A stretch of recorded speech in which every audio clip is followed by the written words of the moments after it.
Hepinize merhabalar. Arkadaşlar burası Bursa Kurşunlu. Bizim yazlık evimiz burada. Yaz dönemini biz burada geçiriyoruz. Geçenlerde Instagram'dan babam bir çağrı yapmıştı.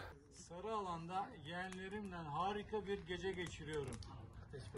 Ateşin başında. Mustafa'cığım seni de bekliyoruz inşallah. Size bir anket yaptık. Çoğunluk o çağrıya katılmamızı istedi. Şimdi biz de bugün Kurşun'dan çıkıp Bursa'da Uludağ'a gideceğiz. Yolculuğumuzda sizi de misafir edeceğiz. Bu benim ilk videom olacak. Daha doğrusu ilk vlog videom olacak. Umarım iyi olur. Lafı uzatmayalım. Hadi başlayalım.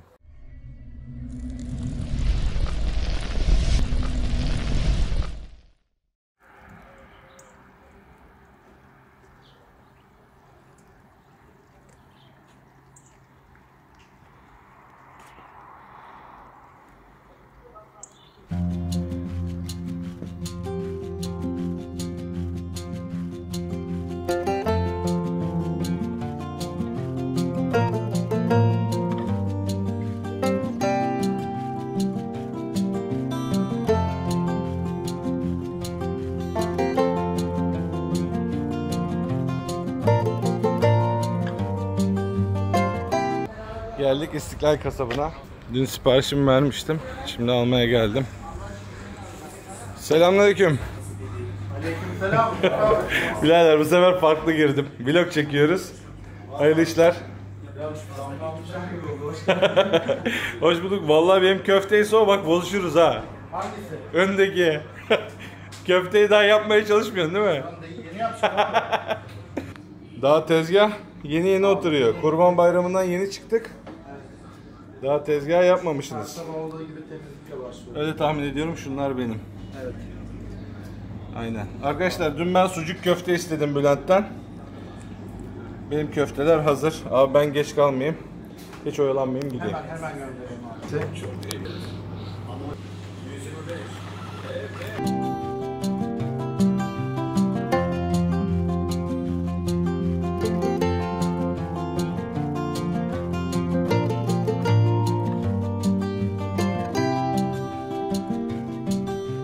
Şu an Uludağ yolundayız.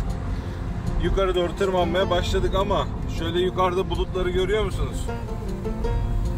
Uludağ'da pek iyi bir hava yok gibi duruyor. Normalde de zaten inanılmaz serin olur Uludağ.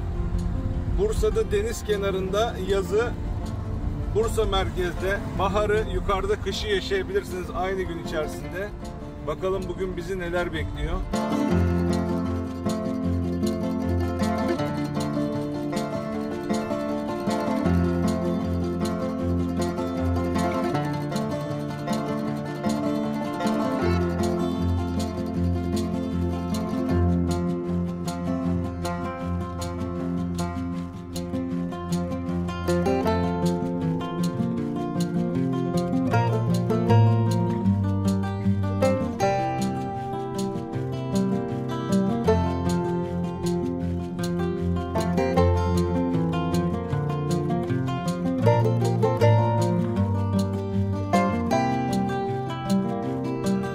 Şöyle gördüğünüz gibi sis başladı.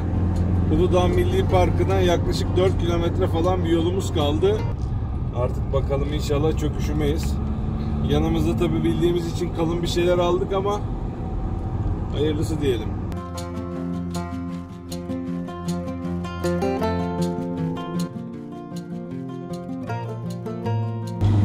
Şu an Uludağ Milli Park girişine geldik. Burada giriş ücreti var. Şu an bilmiyorum bu sene ne kadar olmuş. Şimdi bakalım.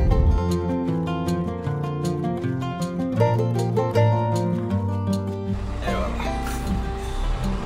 Bundan sonra teknik olarak Uludağ'a girmiş sayılıyoruz. Şu an Milli Park sınırları içerisindeyiz. Ama bizim daha yolumuz var. Biz şu an Sarıalan'a doğru gidiyoruz. Uludağ'da arkadaşlar birkaç bölge var. Oteller bölgesi bir de Sarıalan var. Oteller en üst bölgesi. Biz bugün Sarıalan'a gideceğiz. Belki bir oteller bir bakacakta yapabiliriz.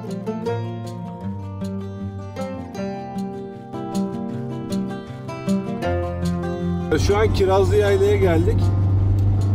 Burası Uludağ'ın yaylalarından bir tanesi.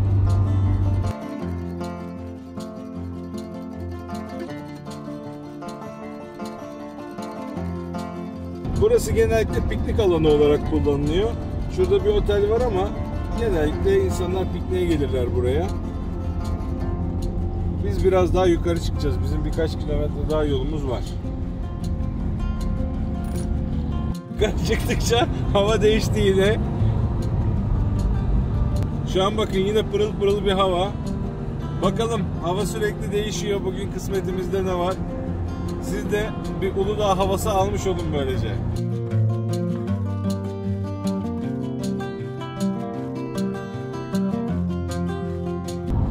Şimdi buradan sağ taraftan devam edersek oteller bölgesine gidiyoruz. Ama biz bugün Sarıalan'a gidiyoruz. Teleferiğin olduğu taraf Sarıalan'dır. Buraya teleferikle Bursa içerisinden de ulaşma imkanınız var. Sarıalan'da kuzenlerim baraka tutmuş. Burada günübirlik evler, bungalovlar falan da kiralanıyor. Onlar buradan bir süre tutmuşlar. Babamlar da karavanla geldiler. Biz bugün onları ziyarete gidiyoruz.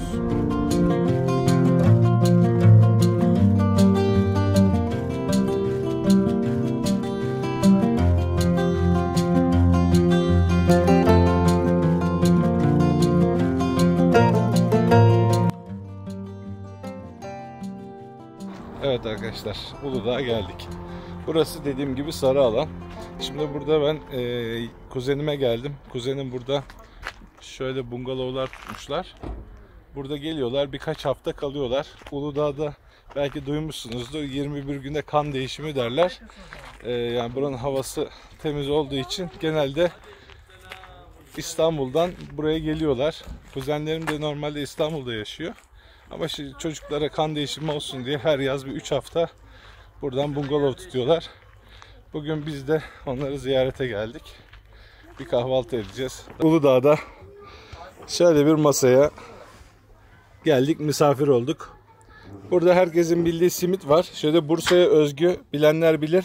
Tahinli pidemiz var. Biz tahanlı pide deriz. Sizi tutmayayım, herkes acıktı. Afiyet olsun. Hadi bakalım. Dök abim, dök. Bak arkadaşlar, bu Uludağ suyu ayı donduran suyudur. Vallahi şöyle açık havada şu kahvaltı var ya, dünyanın en güzel kahvaltısı. Şu tahinli pideye bakar mısın ya? Allah, teşekkür ediyoruz bizi misafir ettiğiniz için. Afiyet olsun. Afiyet olsun koçum. Eyvallah. Güzel bir yer yaptılar buralara. Arkadaşlar buraları isterseniz özel bir işletme zannediyorum şu an. Buradan kiralayabiliyorsunuz. Yani günlük veya işte haftalık şeklinde kiralıyorlarmış. Biz de bugün bunlardan birine misafir olduk. Kahvaltımızı ettik. Şimdi bir hacımı görmeye gidelim bakalım. Selamünaleyküm. Hacım kolay gelsin. Basıldın. Hoş geldin Mustafa'cığım. Hoş bulduk.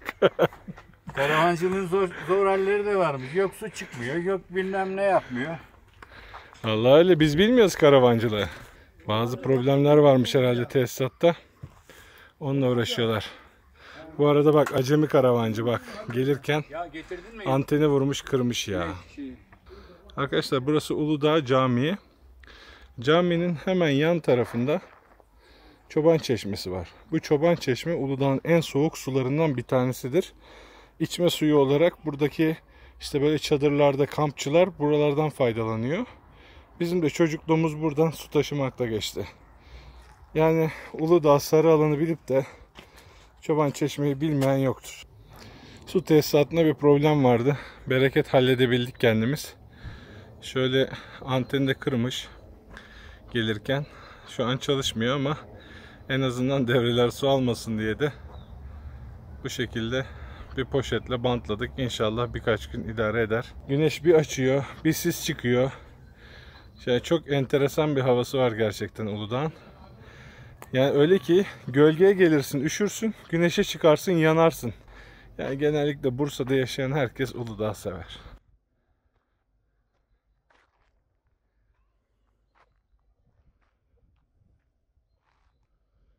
Hacım, karavanını gezdirebilir miyiz? Müsaade var mı? Ayıp ediyorsun Mustafa.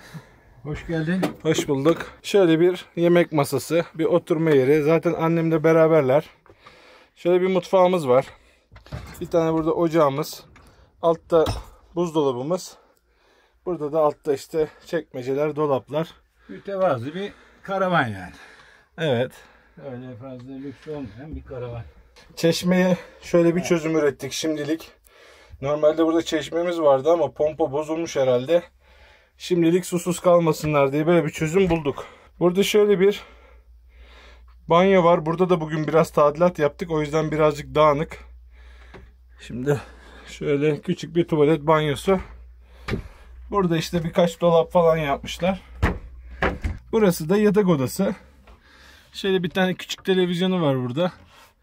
O kadar. Başka da bir şey yok zaten. Şöyle de baktığım zaman burada da bir tane televizyonumuz var. Güneş enerji sistemi bir şeyleri var. Böyle bir karavan işte. Hacım bunu daha çok kısa bir zamandır kullanıyor. Ne diyorsun hacım? Karavancılara önereceğim bir şey var mı? Vallahi önereceğim, ben çok sevdim Mustafa. Peki böyle zorlukları? Ya zorluk derken 2 kişiysen bana göre hiçbir zorluğu yok yani. İşte bu çeşme falan bunlar tabii. Tabii bunlar Yani düzene girecek canım. Şimdi o yeni. Halloldu mu bence senin kurşundaki yazlıktan daha güzel yani. Eyvallah. Abi her yer bak şimdi mesela çekmişim burada şimdi. Bak çamların altındasın. Tabii Efendim, canım her yer senin. Yarın canım başka yere gitmek istedi. Çobankaya'dayım mesela. Evet. Otellerdeyim. Kirazlıaya'dayım. Ya Tabii. bundan güzel bir nimet olabilir mi? Tabii doğru söylüyorsun. Fazla da bir böyle lüks bir şey de değil. Yani ben şahsen inan müsait olan arkadaşlara vallahi karı kocaysa bilhassa böyle yani tavsiye ederim yani. Çok aşırıya gitmemek kaydıyla. Bahçeme baksana ya 500 metre bahçem var. Tamam bacım hayırlı olsun diyelim Allah sana. razı olsun. Karavanda bir sucuk köfte yapayım dedim. Onu da gerçi Bülent'e yaptırttırdım ama bir 30-35 kişi ağırlayacağım herhalde. Görüyor musunuz? Nasıl sis basıyor? Buranın havası böyledir işte. Bir güneş, bir sis. Bugün ama güzel bir gün yani. Şu an ben mesela üzerimde tişört şortla durabiliyorum hala ama biraz sonra kalın şeyler getirdim üstüme. Onlara geçerim muhtemelen. Bugün mangal aslında ben yakmayacağım ama babam daha gelmedi. Orası biraz fazla ormanlık alan. Mangal yakma yasağı var mıdır yok mudur emin olamadığım için şöyle bir düzen bulduk. Burayı öğrendik ki yerde yakmadığın sürece sıkıntı yokmuş. Her şey değişse de parafinler değişmiyor. Her zaman yaptığımız gibi 2 tane parafin tutuşturucuyu üzerine koydum. Meşe kömürü kullanacağım bugün. 8 kilo 200 gram köfte var. Artık babam gelince babam çekecek. Hacı Mutfak'ta arayanlara al sana Hacı Mutfak'ta, Hacı Dağ'da. Burada ilkel yöntemler. Hani vurur yok. Dağdayız kullandırtmıyor bak. Bu kanalın ilk yelleme videosu biliyor musun? Daha yelleme yok bu kanal. Oğlum burası Uludağ. Öyle senin gibi motor yok. Böyle yerleyeceksin. Ara sıra kendini yerleyeceksin. Böyle yerleyeceksin işte. Sucuktan ben pek bir şey sevmem açık söyleyeyim yani. Sucuktan böyle sucuk, ekmek sadeyim yani. Olsun be domates biber yine. Yakışmıyor. Bana da gelmiyor. Ya ben şimdi direkt sucuk olsa çok aramam ama sucuk köfte de ekmek arasında bence gider. Bence sucuğun en güzel garnitürü sucuğun kendi yağı. Böyle ekmekteki olan yağ var ya, mis. Öyle tabi onu zaten banacağız canım. Mustafa dağlığını yapıyor. Yağmur başladı çileme. Arkadaşlar Vallahi. Uludağ'da yani bilen bilir 4 mevsimi günde yaşarsınız. Bak valla. Bak. Yani günde 4 mevsim tencerenin yaşarsınız. içinden anlarsınız. Bak Ha. yağmur başladı. Bak başladı yani. Benim yeğenim böyle yalnız işte böyle biber yesin ben. Maşallah ya. Bayılır çiğ böyle çiğ. Arkadaşlar bir böyle, maşallah alırız bak. bak leblebi gibi biber yer. Her yarım kilo biberi yeseniz. O siyahların temiz Ayşe. Maşallah ya. Vallahi baya yağmur yağınca mecburen içeri kaçtık. Az önce bak şuradaydık.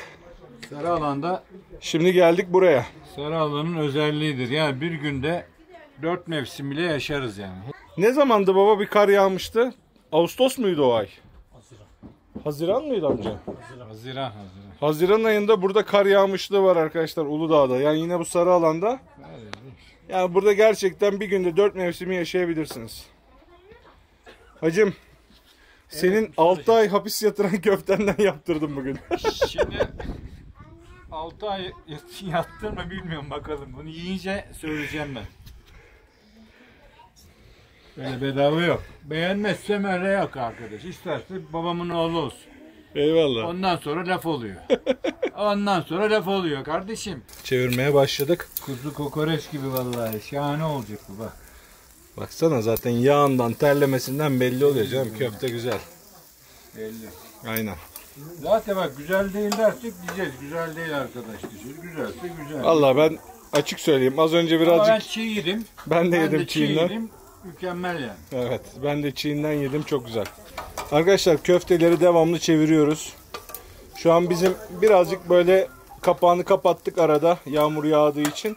Hafiften küllendi. Ben şöyle ne olur ne olmaz diye kendi ızgaralarımı da getirmiştim buraya ama gerek kalmadı şu an için. Alevlenme yaparsa üzerine koyarım.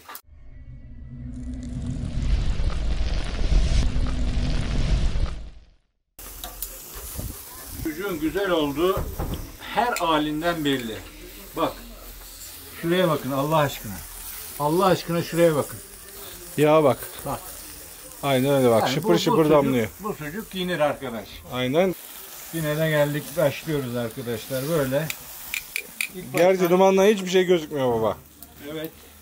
Şu an dumandan sen bile yoksun gel. yani. Şuraya gel bırak tamam devam et. Yandan destek alıyoruz şu an hadi. Şu çocuklardan en çok kim acıktı?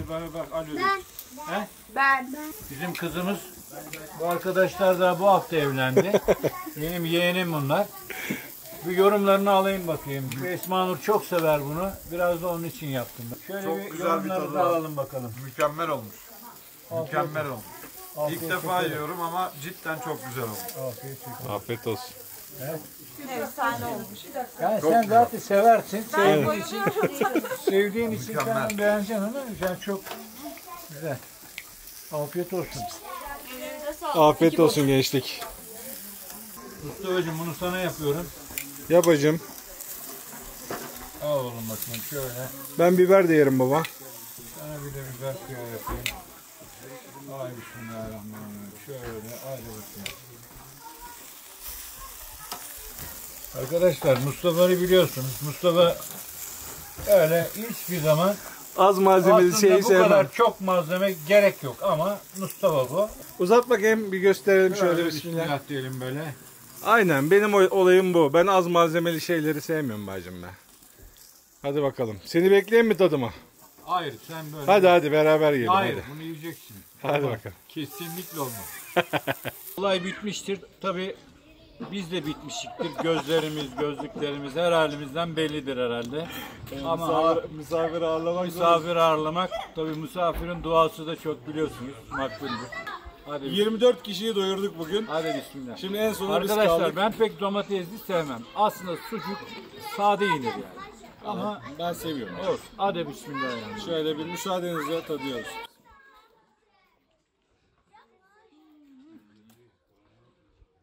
Bak gel şöyle bir içini göstereyim gel. Bak benimki az pişmiş, o çok pişmiş. Vallahi 10 numara. Bülent eline sağlık kardeşim.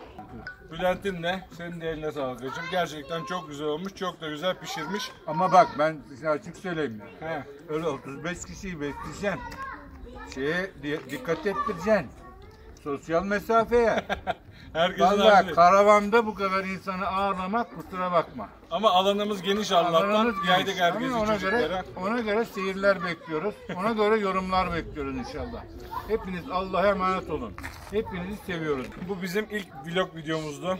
Umarım beğenmişsinizdir. Umarım güzel bir video olmuştur. Keyifle izlemişsinizdir. Biz çekerken çok keyif aldık. Yerken de keyif alıyoruz. Biraz şöyle Bursa'mızın güzelliklerinden bahsetmek istedik. Sabahleyin denizde uyandık. Dağa çıktık. Bugün gün içerisinde 3 mevsimi yaşadık. Bursa'mıza bekliyoruz. Umarım beğenmişsinizdir. Beğendiyseniz beğen tuşuna basmayı, bu tür videoların devamının gelmesi için kanalıma abone olmayı unutmayın. Bir sonraki videoda görüşmek üzere. Kendinize iyi bakın. Hoşça kalın.